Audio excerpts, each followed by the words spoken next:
Okay, first disclaimer, I will be vaping throughout this video because I think it's going to be a long video and I need my nicotine, especially with the subject of this video.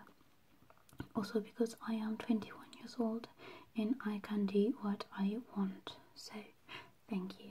Also, trigger warnings. We will be talking about assault, sexual assault on children and violence, conjugal violence and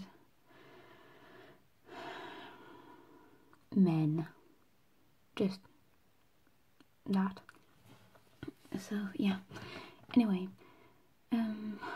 it's the third time me trying video keys. So I'm going to be as clear as possible. Okay, so all the names in this video are not the real names. First, my aunt, we're going to call her Gillian. I have 3 sisters. The oldest one is going to be called Charlotte. The middle one, so the a little bit the oldest, but not the oldest, we're going to call her Coco. And the one closer to me in age, with the age gap, is going to be called Lily. Okay, I think that's all for the names. So Aunt Gillian and my sisters Charlotte, Coco, Lily. Okay, and me, it's Victoria. Freya is my witch name and Maya is summer name. So yeah, anyway.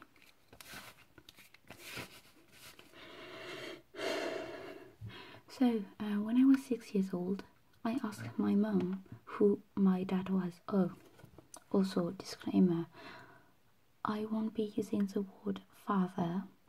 I will only be using the word dad because it's easier for me, for my tongue, for my accent. And yeah, just know that dad is just a word to me. I haven't used it in a long time, so yeah, anyway. So yeah, when I was 6 years old, I asked my mom about my dad, and so big silence. Then she told me all about him.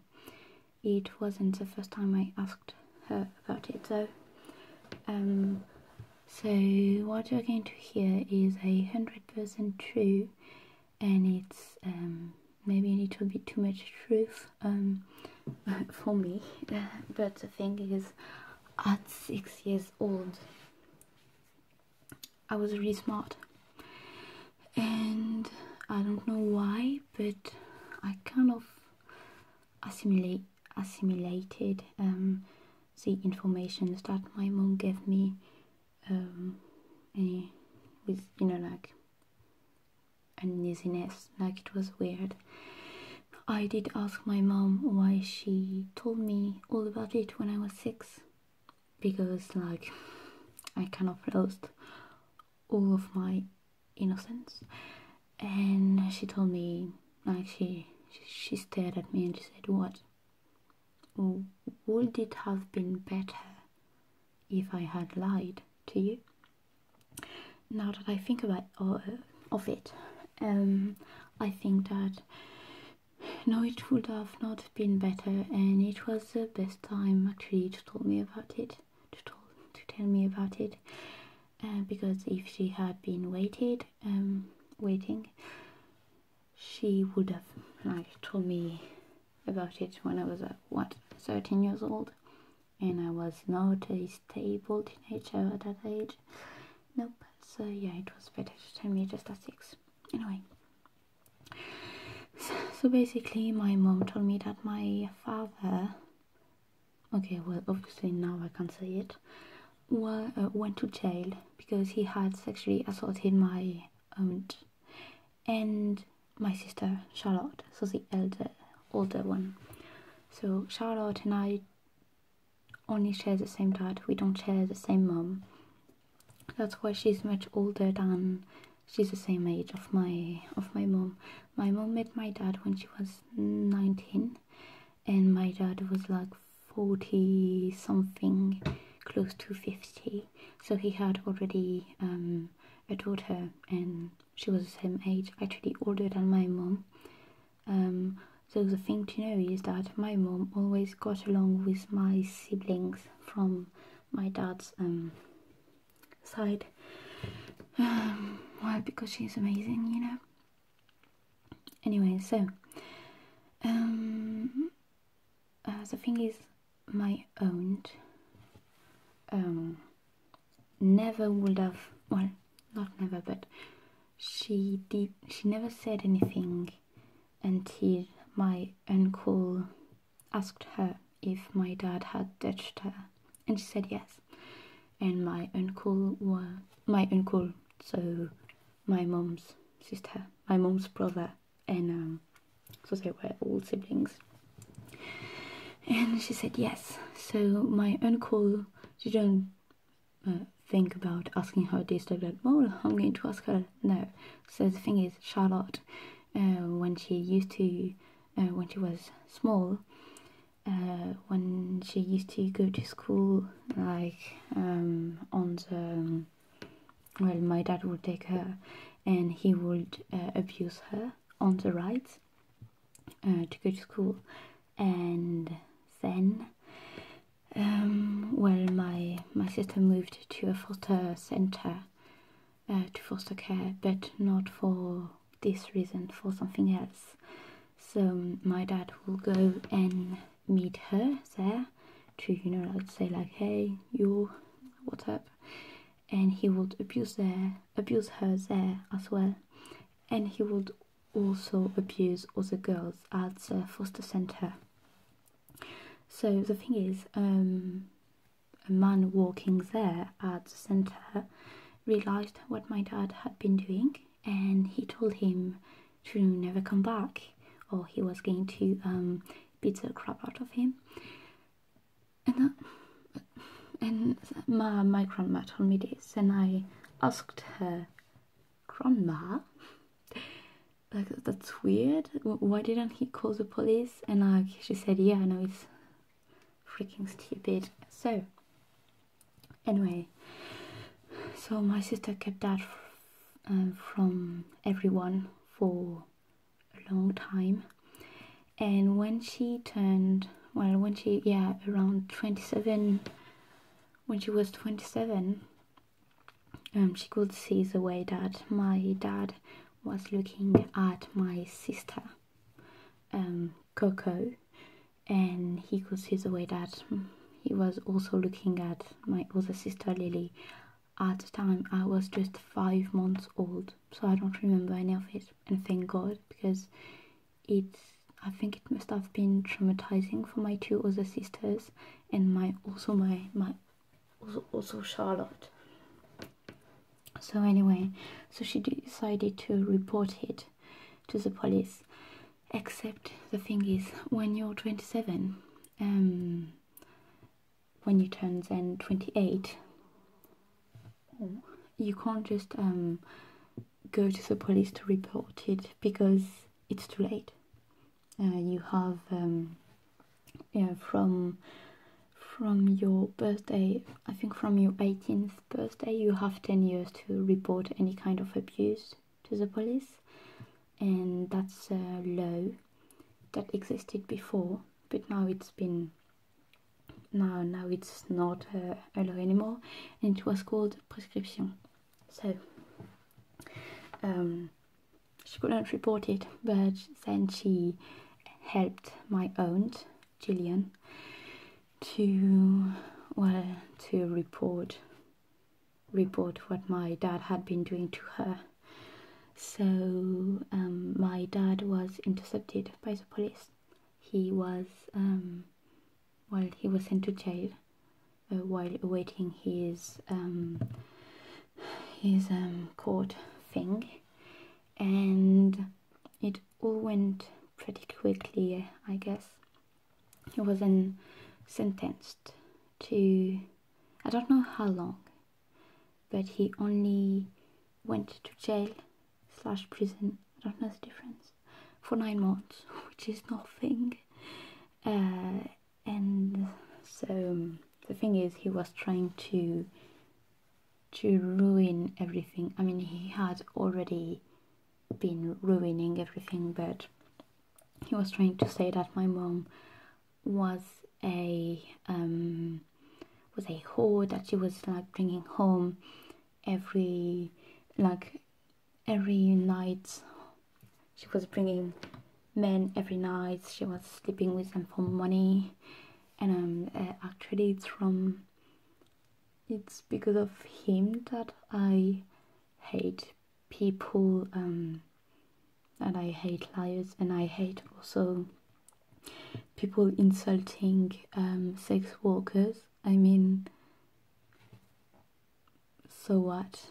You know, like using all sort of words like S word and other things like that.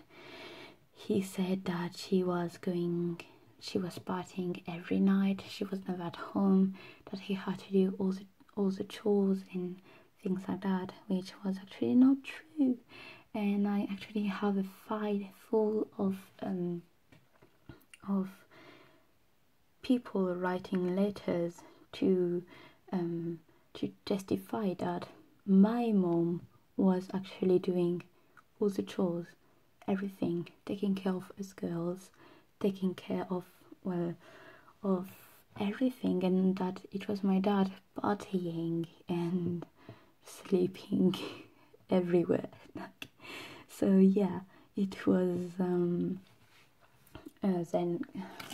I mean, I read all the files about him.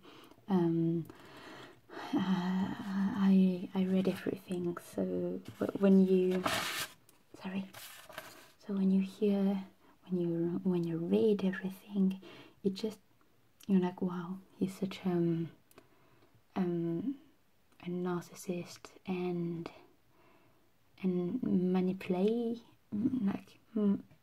manipulation master.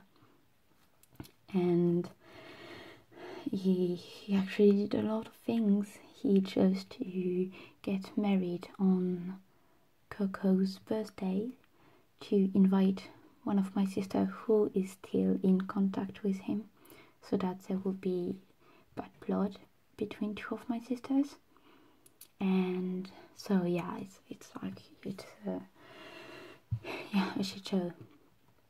Anyway, also he did things like he threatened my mom, told her that he was going to hire a hitman for 200 francs, which is nothing. I asked my psychiatrist and my mom, and he used to send my mom letters and letters to us also. I don't remember, as I said, I was like tiny.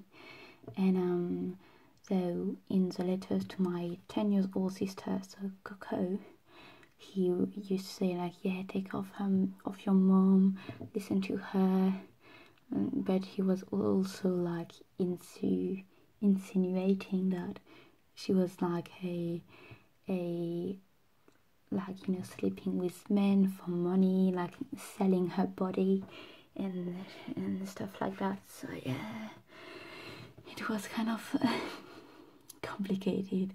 And the thing is, my family, they stood so close and protecting each other, and my mom, when it was very difficult, money speaking, and the finance, I mean the money was complicated because my dad had so much debt. And the thing is, that's why actually I'm kind of worried, because when he dies, I kind of want the money if he has any. So like because I know he when he got married, it was in New Zealand. like imagine the price of the ticket. Like maybe if he has enough money, I can like help my grandma, like use his money to make good, like help my grandma who's like struggling and she wants to go back to work, but like I don't know, I think she's like, I don't know how old she is, but like you're old enough, you can, I just, you know, he did so much harm. And I was actually talking to my grandma the other day, and she told me that if she ever like gets diagnosed with a cancer again, she is going to buy a gun to kill her first husband and my dad. And I was like, oh shit, like, because I already had an alibi to kill my own dad. Anyway, so I think she deserves to like hurt him more than me, so I want to respect her choice. And also I kind of want to be a teacher. I don't want to go to jail, even though my dad said it was a wonderful place, but also in another letter he said that it's an horrible place. So yeah, he also said that when he confessed to his crimes, it was because he had been interrogated during 29 hours. But the thing is, he confessed after 20 minutes and he was never beaten by the cops. And yeah, anyway, so then that's about my dad. So that was step 1 of why I can't trust men. Step 2 of why I can't trust men. So as I said, my grandma wants to kill her first husband if he is still alive. Her first husband is my grandpa, not great grandpa. So her first husband, my grandpa, was a lot like my dad. He abused his children like my dad, and he beat his wife. And my dad also did that with my mom. And so yeah, it's like kind of an intergenerational something like that. I don't know, my sister told me about it. She was talking about it with her therapist, and what I think it describes it perfectly. Also, so yeah, I was like, shit, we have shitty fathers and husbands from mothers to daughters. Like, that's super sad. And I was like, you know what, at least my great grandpa was the coolest. He met my great grandma during the war of Indochina. I never knew him, but I always told myself like, yeah, he's so cool, because I didn't really have a you know, like a cool man in the family. I mean, I had my own goals, even though one of them like abused me, but you know, like I needed someone like in the dad, like granddad or great granddad. Well, it turned out he was a piece of shit too. So he abused my grandma, and yeah, so my great grandpa met my great grandma in Vietnam. So during the War of Independence, during Vietnam and France, and so they left, I think, a little bit before the Vietnam War between the United States and Vietnam. And so they had my grandma there, and well, my grandma, when my great grandpa started to abuse her, she ran away at 12, and she just lived on the street. But I can't remember where it was. I don't know if it was Paris or something like that. Anyway, so yeah, it was kind of complicated. Also the fact that My dad, when he got out of jail, he kind of undermined everyone in my family. Like, he was spreading crazy rumors. There are places that my grandmother can't go to shop because she will be recognized, and like it's impossible not to recognize my grandmother, like her voice, her attitude. I mean, she is a boss. And I mean, if she wasn't, it's a kind of thing like when imagine like if you're crying one day on the streets and she comes to you and she says like, oh, are you okay? You're like, oh, she talked to me. And she's amazing. And so yeah, such a good bedtime story. So yeah, that's it. I think I told you all about this, and that's why I can't trust a man. I can't trust a man, because when I do, things happen. And I am so happy I am so fucking gay. Because well, most of the people I'm attracted to are women. And I know women can be like horrible and horrid, but I've never been mistreated by a woman like I was mistreated by a man. And the thing is, people will tell me, well, not all men. I know that. You don't have to tell me that. I know that not all men are like that. But the thing is, in my life, all men are like that. It's kind of sad. I do have a little bit of hope for my brother, because my little one, because well,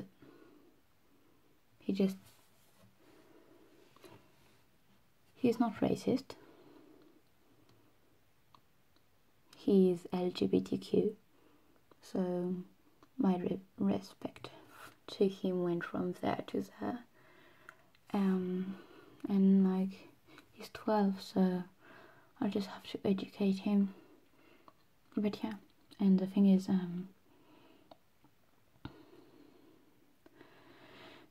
yeah, I think that's all. So that's why I can't, and I don't. It's when I see a message from a man, or like on Tinder or on Instagram, I'm always like, do you think he's a pedophile? And I'm like, and I will always have this little voice at the back of my head, talking like, what if he's a rapist? What if he's a pedophile? And when I'm talking with a woman, the little voice in my head, it doesn't disappear. It's just going to be things like, do you think she likes Rick and Morty? Oh, are we going to watch Doctor Who together? Oh no, do you think she likes the color purple? So yeah, it's and the thing is, sometimes when I'm with men, talking about my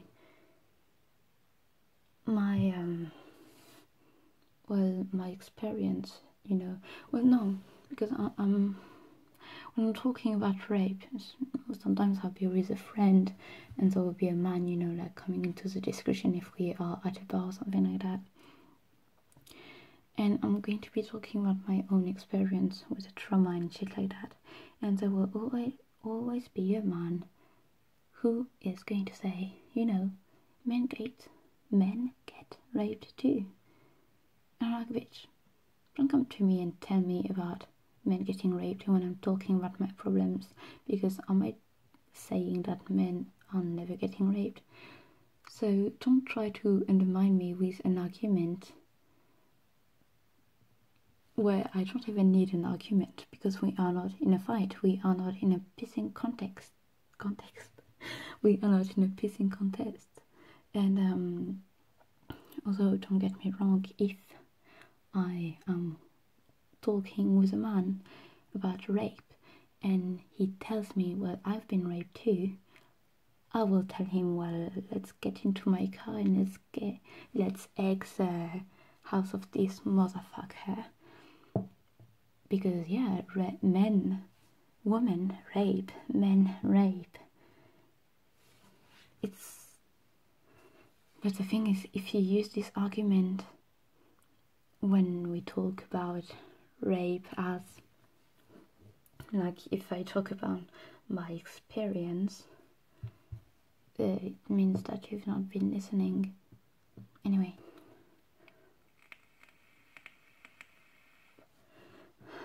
I hope that you like this. And I guess it's like a true crime story. Okay, so I'm not going to call this video ASMR, why I don't trust men. I'm going to say like true crime, my family. Ugh. And you may be wondering why I am so, like, I mean, for me this is the new normal. It has been the new normal for a long time now. I mean, since my mom told me all about it. And you know, when I'm talking with my mom, I'll be like, oh yeah, well, my dad's a pedophile, and my mom will look at me and like, yeah, well, so is mine, and we'll be like, oh, something in common. Like, I don't know, maybe it's weird, maybe it's not. It's just, do you have it too? And yeah, anyway, good night. Also, would you like me to make an SK video? We're going to try it, and if you like it, just tell me.